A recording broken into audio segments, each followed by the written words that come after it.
திருப்பாவை பாசுரம் 16. அடியேன் ஸ்ரீமதி ராமானுஜாய நமக, ஸ்ரீமத் பரவரமுனைய நமக, ஸ்ரீ கோவில் கண்டாடி அண்ணன் சுவாமிகள் திருவடிகளே சரணம்.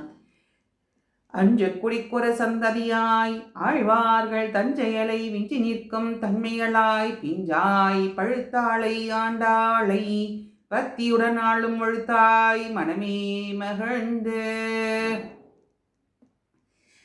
திருப்பாவை தினந்தோறும் அனுசந்தித்துக் கொண்டிருக்கிறோம். இந்த மார்கழி மாதத்தில் இன்றைய தினம் 16வது பாசுரம். இந்த நாள் பாட்டு: நாயகனாய் நின்ற நந்தகோபனுடைய கோயில் காப்பானே, கொடி தோன்றும் தோரண வாசல் காப்பானே, மணிக்கதவம் தாழ்த்திரவாய் ஆயர் சிறுமியரோமுக்கு அரை பறை மாயன் மணிவண்ணன் நின்னலே வாய் நேர்ந்தான் தூயோமாய் வந்தோம் துயிழ பாடுவான் வாயாள் முன்னமாற்றாதே அம்மா நீ நேய நிலை கதவம் நீக்கேலோர் எம்பாவாய். எங்களுக்கு சுவாமியாய் இருக்கும் நந்தகோபனுடைய திருமாளிகையை காப்பவனே, கொடிகள் இருக்கும் தோரண வாயிலை காப்பவனே, இரத்தினங்கள் பதிக்கப்பட்ட கதவினை உடைய அந்த தாளை நீக்க வேண்டும். தீபின்களான எங்களுக்கு ஆச்சரியமான செயல்களை உடையவனும் நீலரத்னம் போன்ற திருநிறத்தை உடைய அந்த மணிவண்ணனை, அந்த கண்ணனை நேற்றே எங்களுக்கு ஓசை எழுப்பும் பறையை கொடுப்பதாக சொல்லி வாக்கு கொடுத்திருந்தான். அவனை திருப்பள்ளி உணர்த்துவதற்காக உள்ளத்து தூய்மையுடன் நாங்கள் வந்திருக்கிறோம். சுவாமி, முதலில் உங்கள் வாயால் மறுக்காமல் கண்ணனிடத்திலே அன்பு கொண்ட இந்த கதவை நீங்கள் திறக்க வேண்டும் என்று கோபியர்கள், இந்த இடத்துல கோபியர்கள் சொல்வது போல ஸ்ரீ ஆண்டாள் நாச்சியார் அருளி செய்கிறார். இந்த பாசுரத்தில் கோயில் காப்பவனையும் கொடி தோன்றும் தோரண வாயில் காப்பவன், அதாவது 2 கட்டு இருக்கு. கண்ணனுடைய திருமாளிகைக்கு முன்பு ஒரு கட்டு, முதல் மெயினாக இருக்கக்கூடிய அந்த வாசல், இந்த கோயில் காப்பவர்கள். அதை தாண்டி அடுத்த கட்டுக்கு போனோன்னா அங்கே வாயில் காப்பவன். இப்படி 2 பேர் இருக்கார்கள். அவர்களை இங்கே முதல்ல கேட்கிறார்கள், மணிக்கதவம் தாழ்த்திரவாய் என்று கேட்கிறார்கள். இதில் பகவான் முன்னிடாமல் பகவத் விஷயத்தை செய்ய மாட்டோம், செய்யாதன செய்யோம் என்று அவள் 2வது பாசுரத்தில் சொன்னாள் இல்லையா, கீழ்பாட்டில். இங்கே அதை சொல்கிற அவள் பகவத் விஷயத்தை பற்ற மாட்டோம் என்று பிரதிங்கை பண்ணியதை இந்த பாட்டுகள் மூலமாக அனுஷ்டித்து காட்டுகிறார்கள். வேதம் வல்லார்களை கொண்டு விண்ணோர் பெருமான் திருப்பாதம் பணிந்து அப்படின்னா வைகுண்டநாதரை எப்படி முன்னிட்டு கொள்ளணுமா? அந்த நித்தியசூரிகள் அங்கே இருக்கிறார்கள். அந்த நித்தியசூரிகளை முன்னிட்டு கொண்டு அந்த எம்பெருமானுடைய திருப்பாதம் பணிய வேண்டும் என்று நம்மாழ்வார் நமக்கு காட்டி தந்தார். அந்த நிகழ்வை இங்கே நாம் அனுசந்திக்கணும். எங்கள் பாஞ்சராத்திர சாஸ்திரத்துலேயும் சரி, எம்பெருமானுடைய கோவிலுக்கு செல்லும் போதும் நம்ம இந்த திருவாசலில் இருக்கக்கூடிய, நம்ம எப்பவும் கோயிலுக்கு போனால் பாருங்கோ, இந்த பக்கமும் 2 பேர் இருப்பா. ஜெயன் விஜயன் அப்படின்னு 2 பேர் இருப்பா. அவர்களை முன்னிட்டு கொண்டு, அந்த முதலிகளை முன்னிட்டு கொண்டு அவர்களிடத்துல நாம் உள்ள எம்பெருமானை சேவிக்க போகிறோம்னு சொல்லிக்கொள்ளணுமா. ஏன்னா அவர்கள் தானே காப்பவர்களாக இருக்கிறார்கள். அதனால் உள்ளே போய் அனுமதி பெற்று போக வேண்டும் என்று இதெல்லாம் ஆகமங்கள் எல்லாமும் காட்டியிருக்கார்கள். அதை இவர்கள் தெரிந்தவர்களாம். அதனால தான் கோயில் காப்பவனே மணிக்கதவம் தாழ்த்திரவாயின்னு அவர்களிடத்தில் அனுமதி பெறுகிறார்களாம். அதாவது மேலான பிறப்பு எனப்படும் பகவத் சம்பந்தம் உண்டாலான ஜென்மம் இல்லையா? கண்ணன் என்பான் கூட இருக்கணும்னா எப்பேற்பட்ட ஜென்மம்? அந்த பகவத் சம்பந்தத்தால் உண்டான ஜென்மம்.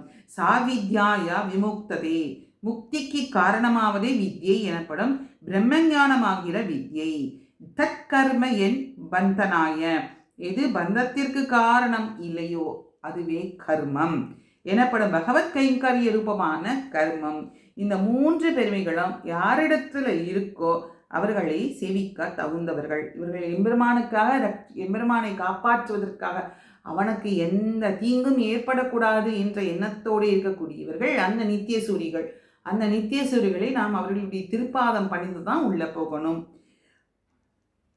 வியாக்கியானத்தை சொல்கிறார்கள். பட் ஒரு ஐதீகத்தா பராசர பட்டர் ஸ்ரீரங்கத்தில் இருக்கும்போது பராசர பட்டர் நிறைய காலக்ஷேபங்கள்லாம் பண்ணிட்டு இருந்தார். அந்த நேரத்தில் நஞ்சியர் அவருடைய சிஷ்யர் கேட்டாராம், எதை பற்றி கொண்டு இருக்க வேண்டும் என்று கேட்கும்போது, எம்பெருமானே தஞ்சம் என்று பற்றி இருக்க வேண்டும் என்று சொன்னாராம். அதற்கு நம்ஜியர் பதில் சொன்னாராம், எமக்கு நீரே தஞ்சம் என்றாராம். இதனால அப்படின்னா பராசர பட்டர் என்ன பண்றார், பகவானே எம்பெருமானே தஞ்சம் என்று இருக்கார். அப்போ உமக்கு நாம் தஞ்சம். அப்படி நான் உமக்கு தஞ்சமா இருந்தேன்னா என்ன அர்த்தம்னா, மறைமுகமாக நான் எம்பெருமானுக்கு தஞ்சமாக இருக்கிறேன். அதனால தான் இங்க கோவில் காப்பான் வாயில் காப்பான் என்று அவர்களிடத்திலே அனுமதி பெறுகிறார்கள் இந்த சிறுமியர்கள். அப்படி சிறுமியர்கள் இப்படி தஞ்சம் பெற்றும்போது அந்த உள்ள இருக்கக்கூடிய அவன் கேட்கிறார்களாம், அந்த கோவில் காப்பவர்கள் கேட்கிறார்களாம், நீங்கள் யார்? அதனால அதுவும் அந்த மணிக்கதவம் தாழ்த்திரவாய்னா மணிக்கதவம் எப்பேற்பட்ட மணிக்கதவமாக இருக்கான், நல்ல ரத்தினங்களால் அலங்கரிக்கப்பட்ட மணிக்கதவமாக இருக்கிறது. மணிக்கதவம் தாழ்த்திரவாய் என்று சொன்ன போது பயம் நிறைந்த இந்த காட்டிலே நடுநசியிலே வந்து திறக்கும் நீங்கள் யார் என்று கேட்டபோது பயானா அபகாரி எனப்படுபவனும் கிடக்குமிடத்திலே பயம் உண்டோ, அவன் இருக்கும்போது நமக்கு பயமா, எதுக்கு நாங்கள் பயப்படணுங்கிற அவசியமே இல்லை. கண்ணன் எம்பெருமான் இருக்கக்கூடிய இடம். அதனால திரேதாயுகமாயிலே காலமும் நல்லடி காலமாய் தகப்பனார் சம்பந்தரமாய் பிள்ளைகள் தாங்களும் ஆண் புலிகளாய் அவர்கள்தான் வழியே போய் வழியே வருபவர்களுமாய் ஊரும் திருவயோதியமாய் அஞ்சாதே பாலிலுண்டு பணியிலே கிடைக்கிறதோ காலம் கழிக்கு தோல் தீண்டியான துவாபராந்தமாய் தமனார் சாது ஸ்ரீநந்த கோபராய் இவர்கள் சிறு பிள்ளைகளாய் அதிலும் தீம்பராய் குறும்பு செய்யக்கூடியவர்களாக இருந்தார்களாம்.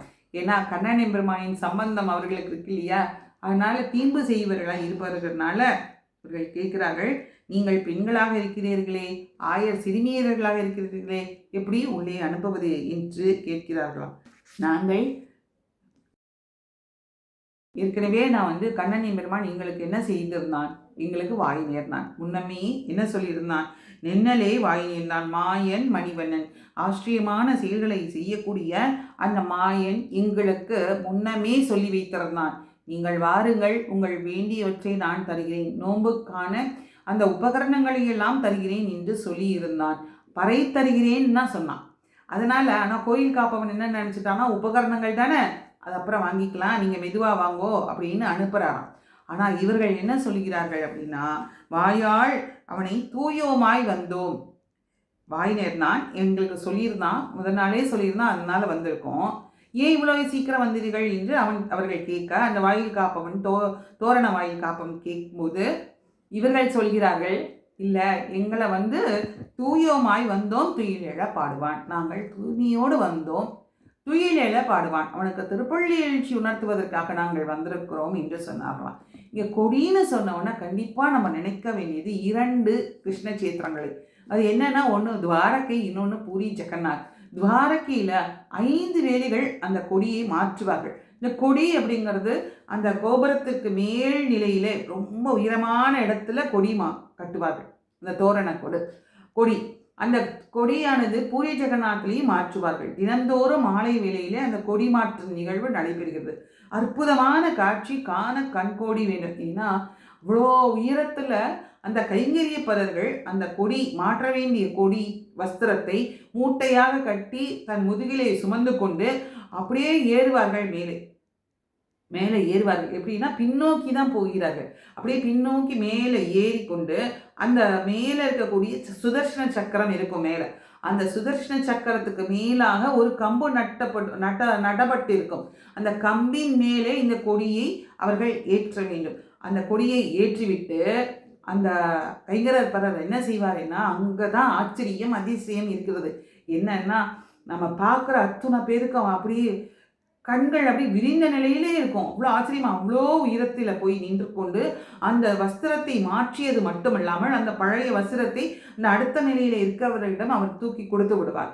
இவர் என்ன செய்வார், அந்த 2 கையும் இப்படி விரித்து கொண்டு அவ்வளோ உயரத்திலே பிடிமானம் இல்லாத அந்த இடத்துல காலை அந்த இது மேலே வைத்து கொண்டு ஜெய் ஜெகநாத் ஜெய் ஜெகநாத் என்று அவர்கள் உரைக்கும் போது அங்கே இருக்கக்கூடிய அத்தனை பேரிடத்திலும் பக்தி பரவசம் மேலிடுகிறது.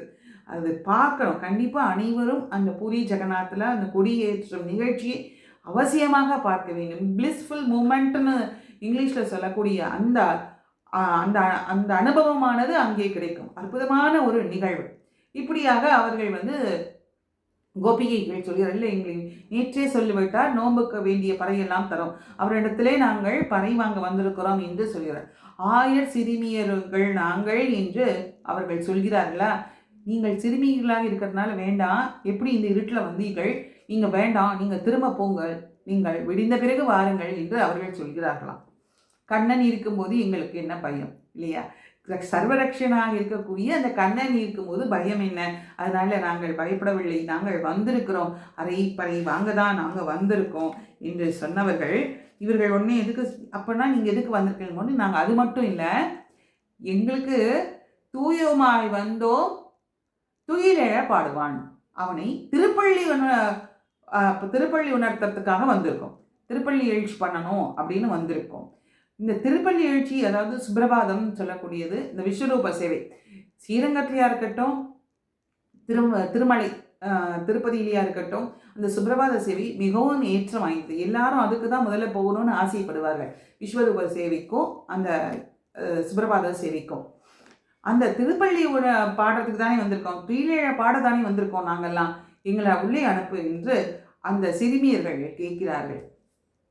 அவன் அந்த உள்ளே வந்து உறங்கி கொண்டிருக்கிற கண்ணன் எம்பெருமான் அவன் எழுந்து வரும் அந்த அழகை காண்பதற்காக இந்த சிறுமியர்கள் வந்து ரொம்ப ஆசைப்பட்டு கேட்கிறார்களாம். துயிலெழ பாடுவோம், நாங்கள் வந்தோம், தூயோமாய் வந்து துயிலெழ பாடுவான் என்று சொல்லிவிட்டு, வாயாள் முன்னம் மாற்றாதே அம்மா, நீ எங்களை வாயால் இப்படி மாற்றாதே, முன்னம் மாற்றாதே, எங்களை என்ன நன்றாக தூங்குபவராகவும் அழகாய் இருப்பவரும் எதிரிகளை தப்பிப்பருவான ராமபிரான் இந்நாளே எழுப்பப்பட்டார் என்று ராமனுடைய விருத்தாந்தங்களை நாம் இங்கே நினைவு கூர்ந்து கொள்ள வேண்டும்.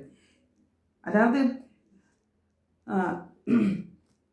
சீதா பிராட்டியும் ராமரும் அங்கே திருச்சித்திரக்கூடத்தில் இருக்கும்போது ராமன் என்ன செய்வானாம், சீதா பிராட்டியின் மடியின் மீது அழகாக சைனித்து கொண்டிருப்பானாம். அந்த சைனம் மிக அற்புதமாக இருக்குமா, பார்க்கும்போதே கண் கொட்டாமல் பார்த்து கொண்டிருப்பானாம் சீதை அவனிடத்திலே. அப்படி அழகாக இருக்கக்கூடியது அந்த அந்த சிலர் உறங்குவதை பார்ப்பதும் அழகாக இருக்கும், அந்த பள்ளி உணர்த்துறதும் ரொம்ப அழகாக இருக்கும். திருப்பள்ளி எழுச்சி பாடி எழுப்புறதும், செந்தாமரை கண்ணாய் சர்வ சமர்த்தகனாயுள்ள புருஷனை எழுந்திராய் என்று வேத புருஷனும் எழுப்புறதான். உத்திஷ்ட நரசார்த்தூல நரஸ்ரேஷ்டனை எழுந்திராய் என்று விஸ்வாமித்திர மகரிஷி பாடினார் இல்லையா சுப்பிரபாத சேவை. அது அரங்கத்தம்மா பள்ளி எழுந்தருளாயே, தொண்டரடிப்படி ஆழ்வார் அற்புதமாக பாடுறார். இப்படியாக கொடியார் மடக்கோளூர் ரகத்தும் புளிங்குடியும் மடியாடிஞேனி துயில்மேவி மகிழ்ந்ததுதான் அடியார் அல்லல் தவிர்த்து அசைவோர் அன்றேல், இப்படிதான் நீண்டு தாவிய அசைவோ பணியாயே என்று ஆழ்வாரும் எம்பெருமானை திருப்பள்ளி எழுச்சி பாடினா போலே நாங்கள் இந்த கோபியர்களும் திருப்பள்ளி எழுச்சி பாடவே ஆசைப்படுகிறார்கள். இப்படி அந்த குழந்தைகள் சொன்னதுக்கு அப்புறமா நாங்கள் முன்னம் எங்களுக்கு வார்த்தைகளை மாற்றாதே, எங்களுக்கு நீ என்ன பண்ணணும், எங்களை அனுமதி, முன்னம் மாற்றாதே அம்மா, நீ நேய நிலை கதவம் நீ கேளோர், இந்த கதவை நீ திறந்து விடு, உன்னை காட்டலும் அதுக்கு பரிவான்.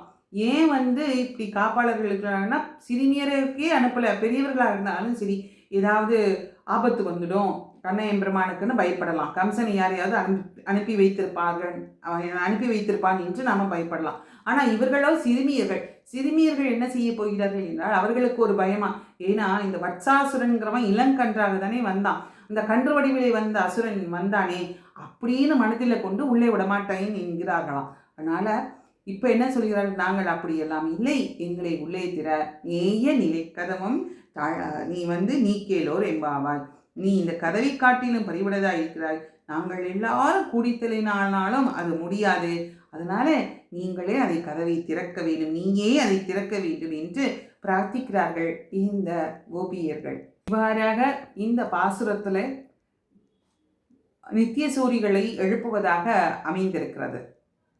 சகத்தொழித்தாள் வாழியே, திருப்பாவை 30 செப்பினாள் வாழியே, பெரிய ஆழ்வார் பெற்றெடுத்த பெண் பிள்ளை வாழியே, பெரும்பதோர் மாமுனிக்கு பின்னானாள் வாழியே, 143 உரைத்தாள் வாழியே, உயரங்கற்கே கண்ணி ஒன்றழித்தாள் வாழியே, மறுவாரம் திருமள்ளி வள நாடி வாழியே, வன்புதுவை நகர்கோதை மலர்பதங்கள் வாழியே. ஸ்ரீ ஆண்டாள் நாச்சியார் திருவிழே சொன்ன நமஸ்காரம்.